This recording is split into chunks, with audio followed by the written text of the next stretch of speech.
ఒకే assembly నియోజకవర్గంలో ఒకే voter, ఒకే పేరు, బహుళ క్రియాశీలక ఓకే ఎపిక్ ఐడీలతో ఎందుకు నాకు అర్థం కాదు. ఇది ఆధార్ సంఖ్యకి ఎందుకు, ఆధార్ ఐడికి ఎందుకు లింక్ చేయదు? ఈజీ కదా. ఆధార్ ఐడికి లింక్ చేస్తే చాలా ప్రాసెస్ ఈజీ అయిపోతుంది. ఈ ఫేక్, ఈ ఇన్వాలిడ్ అడ్రస్లు ఇవన్నీ వీక్తాయి. What is wrong in that కదా? ఒక్క దగ్గర ఆధార్ సంఖ్య చేస్తే ఇంకో స్టేట్లో అది ఇన్వాలిడ్ చేసుకోవచ్చు. ఈజీ ఉంటుంది ట్రాకింగ్ అన్నిటికీ. ఒక మనిషికి ఒకటే ఆధార్ సంఖ్య ఉంటుంది కదా. I don't understand. ఆలోచించండి మిత్రులారా. సో దేశవ్యాప్తంగా ఇది కొట్లాడాలి. నేను దయచేసి ఏ పార్టీ ఒక రాష్ట్రంలో ఒక పార్టీ మిస్యూజ్ చేస్తుందా, ఇంకో పార్టీ చేస్తుందా కాదు.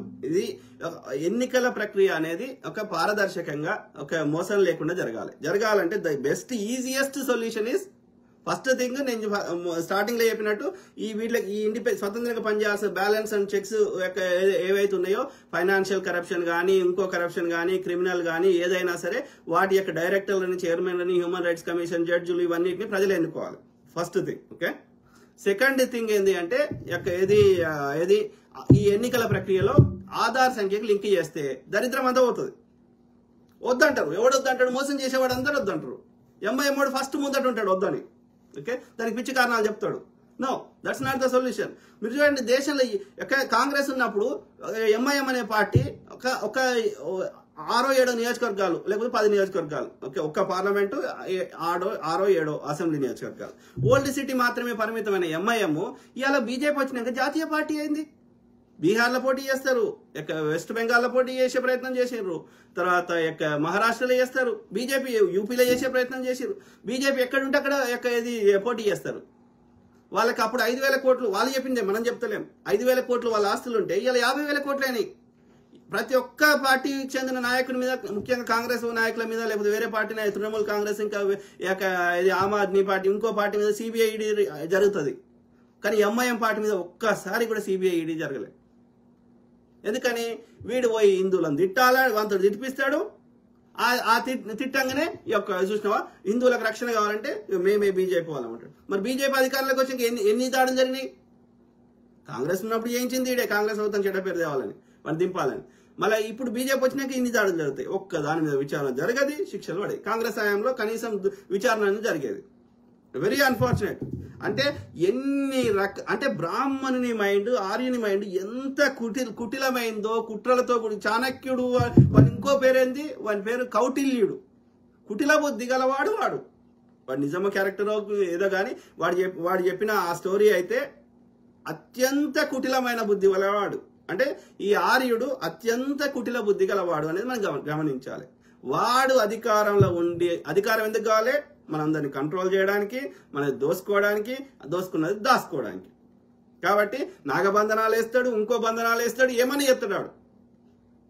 ఎండ్ ఆఫ్ ద డే వాడు రాసుకున్న వాని రాజ్యాంగము, మనువాద శాస్త్రం వాడు పైన ఉండాలి, వాడు ముక్కులకెళ్ళి వచ్చిండు, వీడి కింద ఉండాలి, వీడు ముడ్డిలకెళ్ళి వచ్చిండు. కాబట్టి ఈ ముడ్డిలకెళ్ళి వచ్చినోడు ముక్కులకెళ్ళి వచ్చినట్టు ఏది సేవ చేయాలి. వాడు రాసుకున్న పుస్తకం ఇది తూచా తప్పకుండా పాటించాలి. అందుకోసం గతంలో పార్లమెంట్ ఓపెనింగ్ కి అందరూ సర్వమతాల వారు, అన్ని జాతీయవాదులు, దేశం మీద ప్రేమ ఉన్న వాళ్ళు వచ్చేవారు. ఈ ముక్కులకెళ్ళి వచ్చినాక ఏమైంది? ఓన్లీ ముక్కులకెళ్ళి వచ్చిన వాళ్ళే వచ్చారు, ముడ్డిలకెళ్ళి వచ్చినాడు ఎవరు రాలేడ. మన పార్లమెంట్ ఓపెనింగ్ ఎవడొచ్చిండు? సన్యాసులు, సాధువులే వచ్చారు కదా. వాడు సర్వసంగ పరిత్యాగి, నాకు ఈ ప్రాపంచిక సంబంధం, దేశం డే టు డే లైఫ్ తో సంబంధం లేదని వాడు అన్ని వదిలేసి ఒక ఏకవస్త్రం మాత్రమే, ఒక కాషాయం ధరించినాక మళ్ళీ నీకేం పనిరా పార్లమెంట్ ఓపెనింగ్ కి? నీకెందుకు 1,000 కోట్ల ఆస్తులు ఉంటాయి? నువ్వు ఎందుకు ప్రతి స్త్రీని ఇది చేస్తావు? ఇవి వద్దనుకనే వదిలేసినావు కదా. దొంగ ముండా కొడుకులు, నోరు తెరిస్తే అబద్ధ. ఆలోచించండి మిత్రులారా. సో ఆ క్రమంలో ఇది హిందూ పత్రికలు వచ్చింది చదువుతున్నా. ఎన్నికల జాబితా స్పెషల్ ఇంటెన్సివ్ రివిజన్. సర్ అంటే స్పెషల్ ఇంటెన్సివ్ రివిజన్. అంటే ఎన్నికల జాబితా స్పెషల్ ఇంటెన్సివ్ అంటే మోర్ ఇంటెన్సివ్. అదే. సో ఇది సంస్థాగీకరించిన చోరీగా అభివర్ణిస్తూ కాంగ్రెస్ నాయకుడు రాహుల్ గాంధీ శుక్రవారం అంటే ఆగస్టు 8, 2025 ఎన్నికల కమిషన్ పేదల ఓటు హక్కులను హరించే లక్ష్యంతో ఈ దొంగతనం చేయడానికి బీజేపీతో బహిరంగంగా ఎందుకంటే ఏమైతుంది ఇక్కడ? ఆ సంస్థలు ఎందుకు పనిచేస్తలేవు? ఇప్పుడు ఈజీ ఎగ్జాంపుల్ చెప్తా. ఏది ఆర్బీఐ అనేది ఒక ఇండిపెండెంట్ సంస్థ. ఓకే, అది మన యొక్క దేశం యొక్క ఎంత సంపద ఉంది, ఎవరికి అప్పులు ఇవ్వాలి, కేంద్ర ప్రభుత్వం అయితే ఎక్కడ అప్పులు తీసుకోవాలి, లేకపోతే అంటే దేశ ఆర్థిక వ్యవస్థని కంట్రోల్ చేస్తుంది. రూపాయలు ఎన్ని ప్రింట్ చేయాలి, everything controlled by RBI. Okay, అట్లా మన యొక్క ఎమర్జెన్సీ కోసం మన దేశానికి పెట్రోల్ ఇంకోటో విదేశాల నుంచి కొనుక్కోవాలి, ఎక్స్పోర్ట్స్ ఇంపోర్ట్స్ ఎంత అవుతున్నాయి. సో అట్లాంటి వాటికి కొన్ని ఎమర్జెన్సీ కోసం డబ్బులు దాచిపెట్టుకున్నాం, ఏదైనా కష్టకాలం వస్తే మనం వాడుకుందామని. ఆ డబ్బులని తన బీజేపీ యొక్క పార్టీ ఫండ్కు ఇవ్వమంటే ఆ ఆర్బీఐ డైరెక్టర్ రఘురామరాజన్ పోయినాక ఇంకో ఆయన వచ్చిండు, ఉర్జిత్ పటేల్ కంటే ముందు ఇంకో ఆయన ఉండే అనుకుంటు, లేకపోతే ఉర్జిత్ పటేల్. సో ఆయన ఇవ్వమంటే ఇయ్య అన్నాడు. ఎందుకంటే దేశం యొక్క మొత్తం యొక్క అది పర్పస్ వేరే అంటే ఆయన తీసేసి శశికాంత్ అనే ఆయన ఇంకొని పెట్టుకున్నాడు గుజరాత్. ఎందుకు పెట్టుకున్నాడు? ఈ శశికాంత్ అంటే వద్దటి నువ్వు ముందే ఒప్పుకో, నేను చెప్పినట్టు ఇంటా అంటేనే నిన్ను అడుగుసుండే పెడతా అన్నాడు. సేమ్ థింగ్, ఈ దరిద్రం పోవాలి. వీడికి నిర్ణయించే అధికారం ఉండొద్దు. అది స్వతంత్రంగా పనిచేసే సంస్థ ఆర్బీఐ. అది స్వతంత్రంగా పనిచేయాలంటే దాని డైరెక్టర్ వీడు మోడీకి తీసేసే అధికారం ఉండకూడదు. అర్థమైందా? Same thing with supreme court. ఇవాళ సుప్రీంకోర్టులో అన్నిట్లలో ఈ డెసిషన్ మేకింగ్ అన్నిట్లలో బ్రాహ్మణులే ఉన్నారు, అలా రిజర్వేషన్ సిస్టమ్ లేదు. అట్లనే వాళ్ళని నిర్ణయించే అధికారం వీళ్ళకే ఉంది, ఈ ప్రభుత్వంలో ఉన్న వాళ్ళకే, ప్రధానికి ఇట్లాంటి వాళ్ళకి. So what is the use? How they work independently? Modi చెప్పినట్టు ఇనటోనే అడుగుతుండే పెడతారు. అప్పుడు స్వతంత్రంగా ఎట్లా పని చేస్తాయి అవి ఇండిపెండెంట్? నేను ప్రభుత్వం గురించి మాట్లాడతలే. ప్రభుత్వంలో నువ్వు ఏం బీక్తావు అనేది అది నేను ఎన్నుకున్నప్పుడే మాకు దరిద్రం స్టార్ట్ అయింది. అది నేను మాట్లాడతలే. స్వతంత్రంగా పనిచేయాల్సినవి, ప్రభుత్వంలో తప్పు చేసిన వాళ్ళ మీద చర్యలు తీసుకునే సంస్థలు ఎట్లా పనిచేస్తాయి? ప్రభుత్వంలో ఉన్నోడే వాడిని ఎన్నుకున్నాక. ఇలా ప్రెసిడెంట్ ఉన్నాడు, ఆమె మోడీని కాదని ఆమెకు ఎన్ని అధికారాలు మన యొక్క భారత రాజ్యాంగం ఇచ్చినప్పటికీ ఆమె ఎప్పుడు వాడింది చెప్పండి? టిఎన్ శేషన్ అంటే ఆయన రాకముందు ఎన్నికల కమిషన్కి ఇన్ని అధికారాలు ఉన్నాయని ఎవరికైనా తెలుసా? మరి టిఎన్ శేషన్ లాంటి వాళ్ళు ఎంతమంది ఉన్నారు దేశంలో? ఏళ్ళ మీద లెక్క పెట్టవచ్చు కదా. ఒకప్పుడు దేశం మీద ప్రేమ ఉన్నోళ్ళు అట్లా వచ్చేటోళ్ళు, కానీ వాళ్ళని కూడా ఎవడెన్నుకుంటున్నాడు? ఆడ కూర్చుంటే పెడుతున్నాడు. ఈ దరిద్రులే కదా.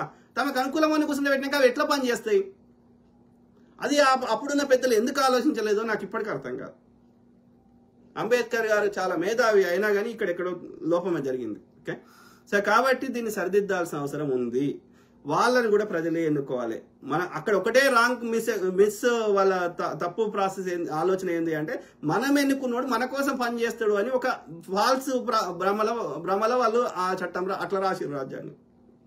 దాన్ని మార్చుకోవాలి, ఇప్పటికైనా మార్చుకోవాలి. ఓకే, ప్రభుత్వాన్ని కరెక్షన్ చేసే స్వతంత్రంగా పనిచేయాల్సిన ప్రతి సంస్థకు చెందిన ఆ యొక్క అధికారులని నిర్ణయం చేసే అధికారులని ప్రజలు ఎన్నుకున్నప్పుడే అవి ప్రజల కోసం పనిచేస్తాయి, లేకపోతే అధికార పార్టీకి అనుబంధంగా పనిచేస్తాయి. సింపుల్. శ్రీ గాంధీ తన యూట్యూబ్ ఛానల్లో విడుదల చేసిన వీడియోలో ఈ ఆరోపణలు చేశారు. దీనిలో మేము వారి చోరీని పట్టుకున్నాము అని ఎలక్షన్ కమిషన్ ఆఫ్ ఇండియాకి తెలుసు కాబట్టి బీహార్లో సర్ని తీసుకువచ్చారని కూడా ఆయన పేర్కొన్నారు. ఓకే, ఎన్నికల కమిషన్ మరియు బీజేపీ ఎన్నికలను దొంగిలించడానికి కుట్ర చేస్తున్నాయని ఆయన ఆరోపించారు. దేశవ్యాప్తంగా వివిధ నియోజకవర్గాల్లో ఓటు చోరీ నమూనాను ఉపయోగించారని ఆరోపిస్తూ ఆయన విలేకరుల సమావేశం నిర్వహించిన ఒకరోజు తర్వాత కాంగ్రెస్ చేసిన దర్యాప్తుని మరియు 2024 లోక్సభ ఎన్నికల నుండి కర్ణాటకలోని ఒక అసెంబ్లీ సెగ్మెంట్ యొక్క డేటా విశ్లేషణ ఏమి సూచిస్తుందో వివరిస్తూ గాంధీ వీడియోని విడుదల చేశారు. ఇంకోటి దరిద్రము, ఆయన ఇంత కష్టపడి డేటా అని చెప్తే అది ఎక్కడ డేటా? ఆయన సొంత డేటా కాదు. ఎవరైతే ఆర్టీఐ పెట్టుకుంటే ఎన్నికల కమిషన్ ఆ పేపర్ ప్రింట్ చేసి ఇచ్చిందో గదే డేటా. ఆ డేటాని విశ్లేషించడానికి దాన్ని ఇప్పుడు ఈ ప్రజల ముందు పెట్టడానికి 6 నెలలు పట్టింది. ఆయన సొంతం క్రియేట్ చేసిన డేటా కాదు. మరి ఆయన అడిగిన ప్రశ్నలకు సమాధానం చెప్పాలి కానీ ఆయన బచ్చగాడు, ఆయన యొక్క పప్పు, లేకపోతే గిదా. You take the responsibility. Mumbai దాడి జరిగితే అక్కడ ఉన్న ముఖ్యమంత్రి రాజీనామా చేసిండు ముంబైలో. ఆయనకు సంబంధం లేకపోయినా సరే అది నేషనల్ సెక్యూరిటీ సంబంధించింది అయినా, అది మెరైన్ నావికా వాళ్ళు చేయాల్సిందైనా, కేంద్ర ప్రభుత్వంలో అయినా సరే అక్కడ ముఖ్యమంత్రి రాజీనామా చేసిండు. అప్పుడున్న హోంశాఖ మంత్రి గారు రాజీనామా చేసిరు. They took responsibility. ఒక ట్రైన్ యాక్సిడెంట్ జరిగితే అప్పుడున్నటువంటి రైల్వే శాఖ మంత్రి రాజీనామా చేసిన సందర్భాలు అనేకం ఉన్నాయి. ఇప్పుడు ఎంత పెద్దది జరిగినా నెహ్రూని తిట్టిపోవడు తప్ప ఏమైనా ఉన్నదా? ఒక్కదానికి రెస్పాన్సిబిలిటీ తీసుకుంటావా? రాహుల్ గాంధీ అడిగిన వాటికి నువ్వు డేటాతో సహా ప్రజల ముందు పెట్టాలి కానీ ఆయన తిట్టడం ఏంది? రాహుల్ గాంధీకి ఏదైనా సమాధానం చెప్తుంది. ఆయన లేవనెత్తిన ప్రశ్నలు భారత ప్రజలందరి మనసులో ఉన్నాయి, అది భారత ప్రజలకు సంబంధించినవి. నువ్వు రాహుల్ గాంధీకి చెప్పక సమాధానం, రాహుల్ గాంధీని తిట్టకు, భారత ప్రజలకు సమాధానం చెప్పు. ఆయన అడిగిన ప్రశ్నలకి ఎవరైనా అడగొచ్చు, ఎక్కడ ప్రపంచంలో ఎక్కడున్నా ఎవరైనా సరే వాళ్ళు భారత ప్రజల తరఫున వాళ్ళ సమస్యల గురించి మాట్లాడే హక్కు ఉంటుంది. ప్రపంచ బ్యాంక్ అయినా సరే, ఐక్యరాజ్య సమితి అయినా సరే, ద ఇంటర్నేషనల్ హేగ్ కోర్ట్ అయినా సరే, నాలాంటివాడైనా సరే, ఆ ముచ్చట్ల న్యాయం ఉంటే దానికి సమాధానం చెప్పాల్సిన బాధ్యత నీకుంటది. ఎందుకంటే అది వరల్డ్ బ్యాంక్ నువ్వు సమాధానం చెప్తలేవు. ఎవరు అడిగినా అది భారత ప్రజల తరఫున వాళ్ళు వాయిస్ ఇస్తున్నారు. కాబట్టి నువ్వు భారత ప్రజలకు సమాధానం చెప్పు. నువ్వు అనుకోనుకో చెప్పమంటలేడు, నాకు చెప్పమంటలేను, రాహుల్ గాంధీ చెప్పకు. ఆయన అడిగిన భారత ప్రజల కోసం అడిగిన ప్రశ్నలకి నువ్వు భారత ప్రజలకు సమాధానం చెప్పు. వాళ్ళు నీకు ట్యాక్సులు కడుతున్నారు, వాళ్ళు నిన్ను అడుగుసుండే పెట్టారు, వాళ్ళకి చెప్పు సమాధానం. కామన్ సెన్స్ అని చచ్చిపోయిందా? నువ్వు ఎవడు అడిగితే వాడిని తిట్టుడు కాదు. Take responsibility, grow up. చిన్నపిల్లలు అంటే వాళ్ళ బ్రెయిన్ ఎదగలేదు కాబట్టి వి అండర్స్టాండ్, యూఆర్ అడల్ట్. 78 ఏళ్ళ ముసలాడివి, 78 ఇంకెక్కువ వచ్చినావు. You're not a kid. నీకు పిల్లలు ఉంటే నీ మనమలకు పెళ్లిలో అయ్యేది.